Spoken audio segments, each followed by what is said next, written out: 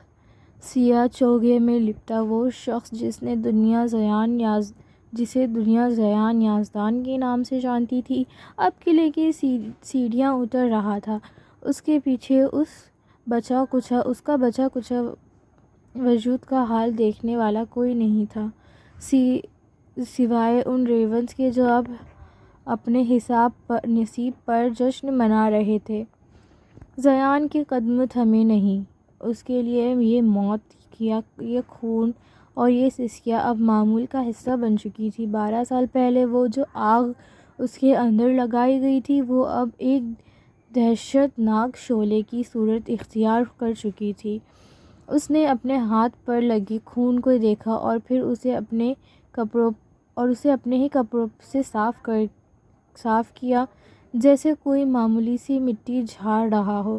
Edinburgh کی ٹھنڈی ہوائیں اس کے چہرے سے ٹکرا رہی تھیں، مگر اس کے اندر کی گرمی ان ہواؤں سے کہیں زیادہ شدید تھی۔ پل میں اب کوئی آتش فشاں یا کوئی گہرا سمندر یا پھر گرجتا شہاب یا شاید تپش میں مبتلا ستارہ۔ کون ہے وہ جسے محبت سے زیادہ ہے نفرت پر یقین، جس کے اندر ہے انتقام کی آگ جلوس نہیں، جو پانی میں بھی آگ لگا دے، جو اپنے دشمن کو قبر میں بھی نہ چھوڑے؟ وہی ہے جینا ایلیڈیر، ایک چنگاری، ایک فنکار، ایک آفت، ایک طوفان جسے دینے آتی ہے شہمات۔ Edinburgh, New Town, Scotland. آسمان پر سورج مدھم سی روشنی بکھیرے ہوئے تھا۔ کئی دن مسلسل بارش ہونے کے بعد آج سورج نے اپنی شکل دکھائی تھی۔ بہرحال سڑکیں اب تک گیلی تھیں جن پر لوگوں کی چہل قدمی جاری تھی۔ ہر کوئی اپنی دھن میں مگن، اپنی اپنی زندگی کی طرف گامزن تھا، مگر شہر کے شمال کی جانب، نارتھ کی جانب، ایک مکان میں اب تک رات کی تاریکی چھائی ہوئی تھی۔ وہ اپنے کمرے میں کھڑی چند کاغذات پر غور فرما رہی تھی۔ درجنوں کاغذات اس وقت میز پر پھیلے پڑے تھے۔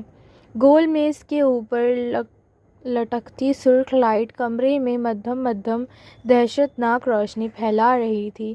کمرے میں ہلکی ہلکی ایک درمیانی عمر کی خاتون کی آواز مسلسل گونج رہی تھی، سیاہ کھلے ٹراؤزر کے اوپر ہم رنگ سویٹر پہنے کھڑی زینا بار بار اس آواز کو نظر انداز کر رہی تھی۔ سرد نگاہیں کے ساتھ وہ کسی شخص کی تصویر پچھلے کئی گھنٹے سے دیکھ رہی تھی۔ تصویر میں مسکراتا شخص اس کا دل جلا رہا تھا۔ ماضی کی دردناک یادیں نگاہوں کے آگے جھلکی تو جسم کسی شعلے کی طرح بھڑک اٹھا۔ دماغ کچھ بھی سوچنے سمجھنے سے قاصر ہو گیا تھا۔ جینا نے ایک آخری بار نفرت بھری نگاہ اس شخص پر ڈالی۔ اب کہ اس کے چہرے پر جنون طاری ہو گیا، وہ اپنا حواس کھونے لگی۔ اس نے پڑے چھوٹے سے کٹر کو اپنے ہاتھ میں تھاما، پھر اپنا بایاں ہاتھ چہرے کے سامنے کیا اور بنا کچھ سوچے سمجھے اپنے بائیں ہاتھ کی انگلی پر ایک کٹ لگایا۔ ایک دم اس کی انگلی سے خون رسنے لگا تھا۔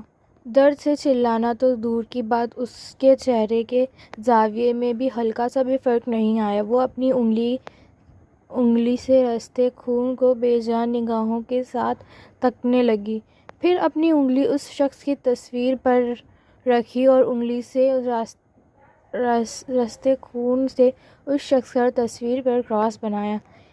"It's delicious, isn't it؟ یہ مزیدار ہے نا؟" وہ غصے سے گرجاتے ہوئے بولی۔ اس نے کٹر پھر سے اٹھایا اور اس شخص کی تصویر پر اندھا دھند مارنے لگی، جب تک تصویر میں موجود شخص کے چہرے کا حشر نشر نہیں بگڑا۔ وہ نہیں رکی۔ کمر پر پہرا دیتے گہرے سیاہ رنگ کے ریشمی بال، جن کی لٹیں ماتھے پر بکھری ہوئی تھیں۔ سفید و صاف رنگت کے چہرے پر گہری سرمئی رنگ کی سرد اور بے تاثر آنکھیں، یوں جیسے کوئی خاموش طوفان ان میں جا بسا ہو۔ لمبی سیاہ پلکیں اور ان آنکھوں میں چھپے راز کو سایہ بخش رہی تھیں۔ تیکھی سی اٹھی ہوئی مگر مغرور ناک اور بڑے ہوئے ہلکے سرخ رنگ کے ہونٹ۔ ایک خوش شکل خوبصورت چہرہ۔ وہ لمبے قد اور متناسب جسم کی مالک تھی۔ جینا کمرے سے باہر نکلی۔ کمرے میں بائیں طرف اوپن کچن تھا اور دائیں طرف ایک وحشی سفید رنگ کا دروازہ۔ وہ دروازے تک پہنچی، اپنا انگوٹھا دروازے کے پاس موجود بائیو میٹرک مشین پر لگایا اور چند لمحوں میں دروازہ خود بخود کھل گیا۔ سامنے کھڑی عورت نے اندر آنا چاہا تو وہ ان کے سامنے آ کھڑی ہوئی۔ جینا اپنے پورشن میں کسی کو آنے کی اجازت نہیں دیتی تھی۔ "تم آج رات پھر نہیں سوئی؟" فیونا نے ایک نظر غصے سے جینا کو دیکھا۔ "ہاں، کیونکہ میرا دشمن سکون سے سو رہا ہے، ایسے میں مجھے نیند کیسے آ سکتی ہے؟" وہ سپاٹ لہجے میں بولی۔ جینا میں نے تمہیں کتنی بار بولا ہے کہ…" اس کی ماں کے الفاظ زبان پر ہی رہ گئے۔ "جینا ایلیڈیر، میرا نام جینا ایلیڈیر ہے۔" اس نے اپنی ماں کو ٹوکا۔ "فیونا ڈارلنگ!" نیچے سے پورشن سے مدھم آواز آنے لگی۔ "جائیں فیونا، جیمز آپ کا شوہر آپ کو یاد فرما رہا ہے۔" لہجے میں واضح طنز تھا۔ فیونا نے کچھ کہنے کے لیے لب کھولے ہی تھے کہ جینا نے اپنے پورشن کا دروازہ بند کر لیا۔ کوئی صحرا کی خاموشی، یا کسی جزیرے کی خشک ہوا، یا پھر خاموش ساحل، یا شاید کوئی ٹوٹا ہوا تارا۔ کون ہے وہ جس کو ہمیشہ کے لیے خاموش کروا دیا گیا؟ جو اپنوں کے ہاتھ ہی موت کے گھاٹ اتارا گیا، جس کے حیات کو موت کے لیے ہموار بنا دیا گیا؟ وہ ہے یزین آدم، ایک فریب نظر، ایک خاموش لہر، ایک ڈھلتا سورج، ایک سفید سحاب، شطرنج کے کھیل کا ایک معمولی سا پیادہ، یا میں یوں کہوں کہ ایک پیادہ جو عام نہ تھا۔ دی ڈسک ویل لائبریری، شہر کے وسط میں واقع لائبریری جو کافی قدیم طرز کی حامل لگتی تھی۔ تیز بھورے رنگ کی اینٹوں سے بنی دیوار کی بائیں جانب شیشے کی لمبی چوڑی کھڑکی موجود تھی، جس پر دی ڈسک ویل لائبریری کا بورڈ لٹک رہا تھا۔ 6 فٹ لمبا شیشے کا دروازہ، جس کے اوپر سنہری رنگ کی گھنٹی بندھی تھی۔ عین دروازے کھلتے ہی گھنٹی بج اٹھتی، اندر موجود خاموشی کا تسلسل ٹوٹتا۔ دروازہ کھلتے ہی وہ اپنے سر جھکائے اندر داخل ہوا۔ اندر آ کر اپنا سر اٹھایا، نگاہیں نیچے رکھی اور چھوٹے چھوٹے ڈگ بھرتا ہوا مین سوئچ بورڈ کی طرف ہلکے سنہری رنگ کی بلی دھیمی دھیمی چال چلتے یزین کے ساتھ ہی لائبریری میں داخل ہوئی۔ لونا، یزین کی پالتو بلی، جو گھر اور لائبریری دونوں جگہ اس کے ساتھ ساتھ رہتی تھی۔ اس کے جسم پر موجود نرم اور گھنے بال اسے مزید معصوم اور خوبصورت بناتے تھے۔ سر پر لگی چھوٹی سی گلابی پن لونا نے اپنی جگہ سے ٹس سے مس نہ ہونے دی۔ یزید نے بورڈ پر لگے بٹن کو دبایا۔ اندھیرے میں ڈوبی لائبریری یکدم ہی روشن ہو گئی۔ دیواروں پر لیمپ کی صورت میں لگی لائٹ اپنی روشنیاں پھیلانے لگی۔ ہر 2 قدم کے فاصلے پر ایک بک شیلف موجود تھا جس کے اندر ڈھیریں کتابیں موجود تھیں۔ کچھ کتابیں کافی قدیم ہونے کے باعث خاصی شکستہ حالت میں تھیں، مگر لوگ آج بھی ان کتابوں کو پڑھنے کے لیے اسی طرح پرجوش رہتے ہیں۔ تیز بھورے رنگ کے لانگ کوٹ کے نیچے ہلکے بھورے رنگ کے سویٹر پہنا ہوا تھا اور اس کے نیچے پہنی سفید شرٹ کا کالر نمایاں ہو رہا تھا۔ اس کے سیاہ بوٹ، جن کے تسمے تھوڑے ڈھیلے تھے، ایک جگہ آ کر تھم گئے۔ یہ ایک گول کاؤنٹر میز تھی جو لائبریری کے درمیان میں موجود تھی۔ وہ کاؤنٹر کے ایک جانب موجود چھوٹے سے دروازے کی مدد سے اندر داخل ہوا، پھر اپنی کرسی پر آ کر پرجمان ہوا۔ لونا نے کرسی کے سامنے موجود گول کاؤنٹر کے میز پر چھلانگ لگائی اور اپنی جگہ بناتے ہی آرام فرمانے لگی۔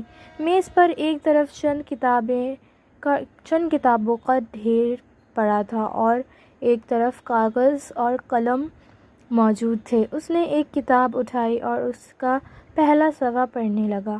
ماتھے پر بکھریبل رنگت سفید تھی جو کافی پرکشش معلوم ہوتا تھا۔ تیز بھوری گہری اور پرکشش آنکھیں جو ہر دیکھنے والوں کی اپنی سمت راغب کرتی تھیں، پر ان آنکھوں میں موجود گہرائیوں کا اندازہ آج تک کوئی نہیں لگا پایا تھا۔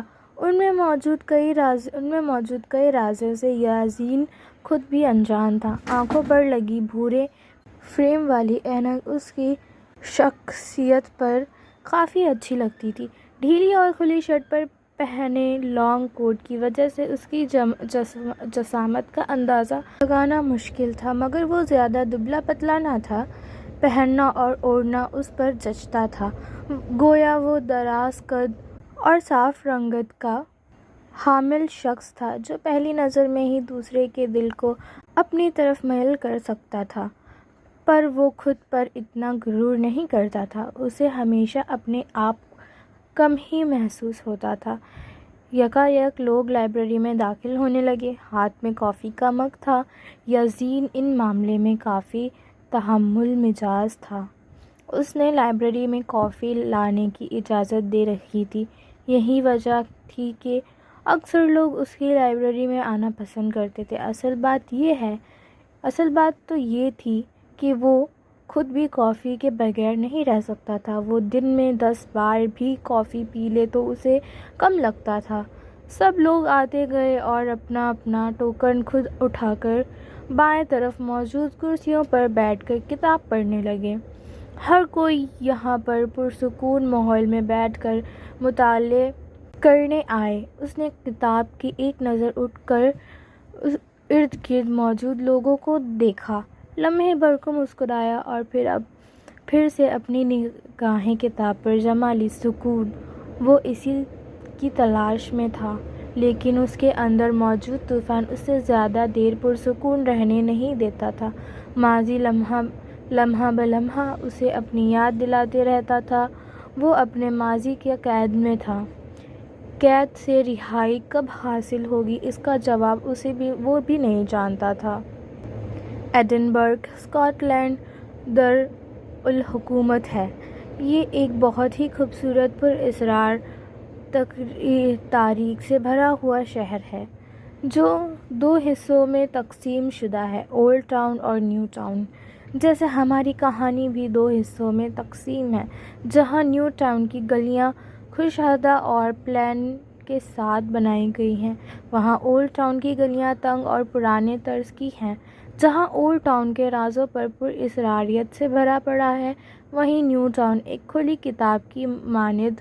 نیو ٹاؤن سے سیدھا خوشنما راستے دراصل انسانی ذہن کی وہ تصویر ہے جو آپ کو دکھائی دیتی ہے، لیکن اصل کہانی اس کے پیچھے چھپی ہوتی ہے، یعنی اولڈ ٹاؤن جو گہرے رازوں کا مسکن ہے، ایسے راز جن کو جانے پر انسان کی جان بھی جا سکتی ہے۔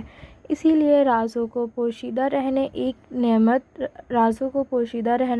ایک نعمت ہے۔ جب تک راز راز رہیں، پر اسراریت پھیلی رہتی ہے۔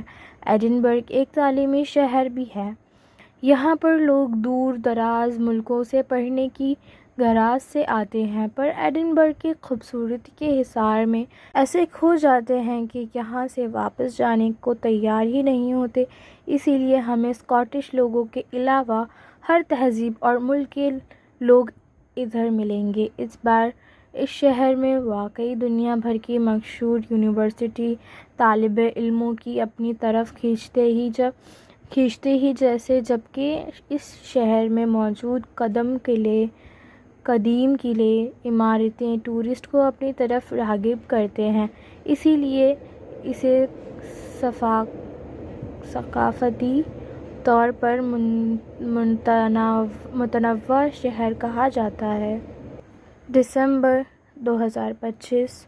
خزاں کا موسم ختم ہو چکا تھا اور سردی اپنے زور پر تھی۔ راتیں لمبی اور پر اسراریت سے بھر چکی تھیں۔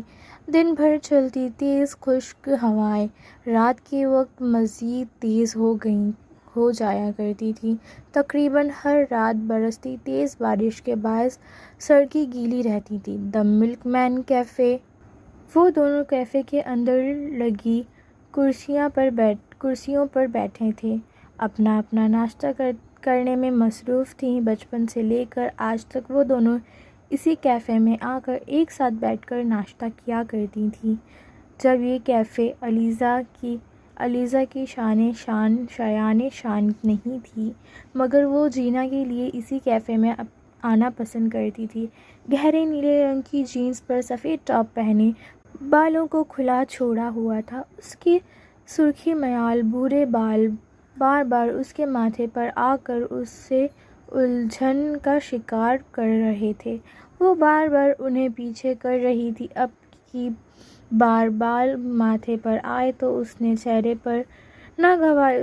پر ناگواری اتری۔ ابھی وہ اپنے بیگ سے کوئی پن یا پونی نکالنے ہی لگی تھی کہ کسی نے نرمی سے اس کے بالوں کو تھاما۔ ایلیزا نے مڑ کر دیکھا تو وہ مسکرا دی۔ غلام خدمت میں حاضر ہے شہزادی صاحبہ، آپ سکون سے ناشتہ کریں۔